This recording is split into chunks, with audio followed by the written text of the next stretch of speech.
The Tiger by William Blake is a highly symbolic poem written in the 18th century.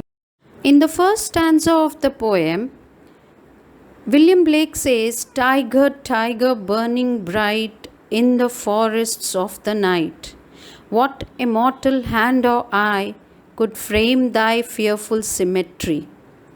This stanza talks about the creation, which is the tiger, and the creator, who is God.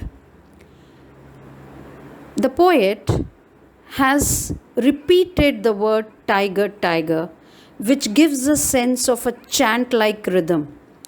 And then he has used a phrase, burning bright, for the tiger. This is suggestive of the color of the skin of the tiger.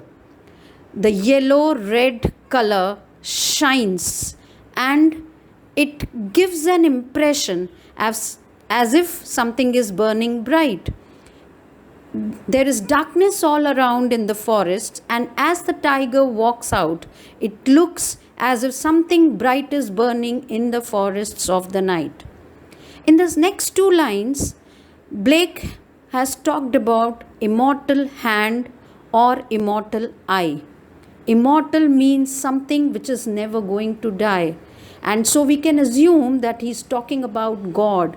God's hand and God's eye have seen something and have created something which is so fearful yet so perfect.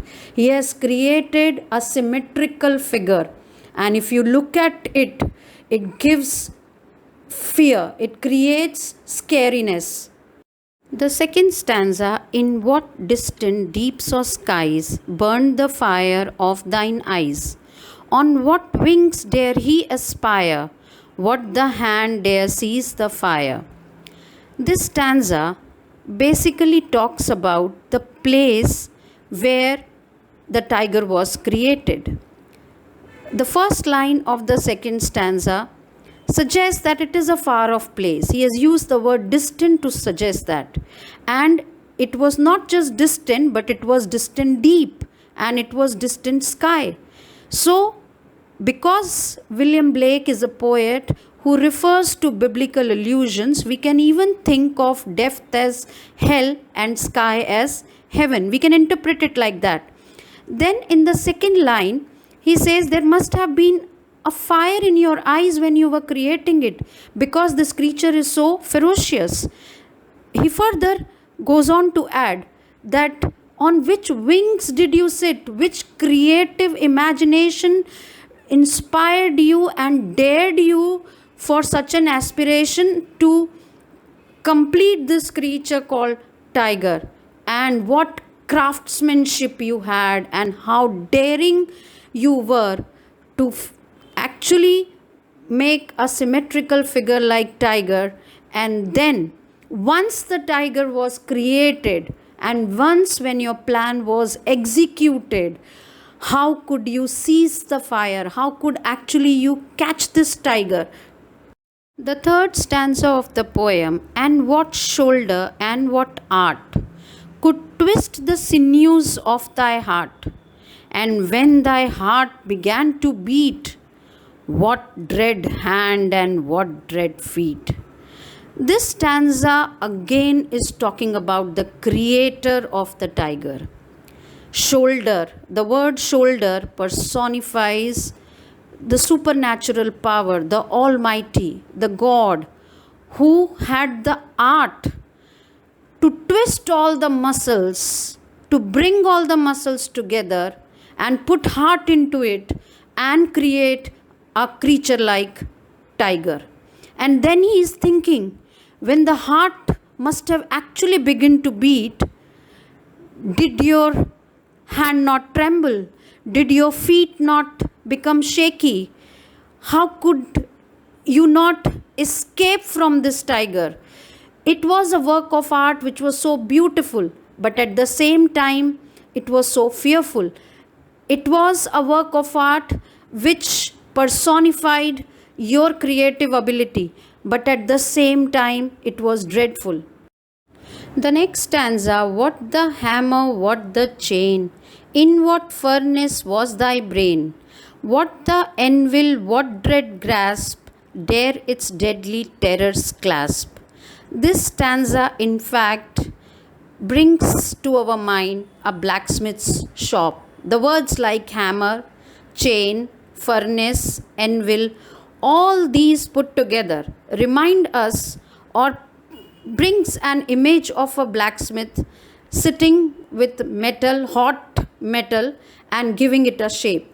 Here, blacksmith is none other than God, and he has put the muscles together, the ferociousness together, the skin together, and has created this deadly terror called the tiger.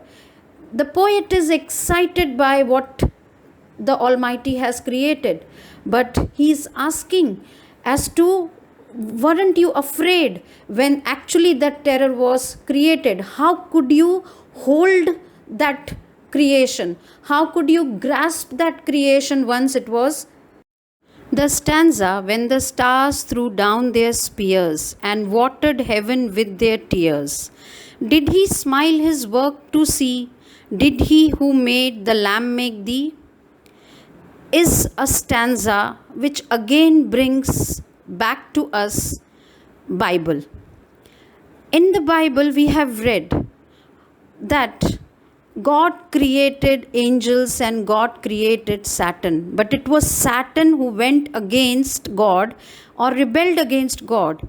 And it was at that point of time when the angels fell down, and it was like from the heaven the tears were falling, or the heaven was crying. So, on one side there is good, another side there is evil. On one side there is humbleness, on another side there is arrogance. On one side there is ferociousness, and on the other side there is meekness. So, the Creator is the same.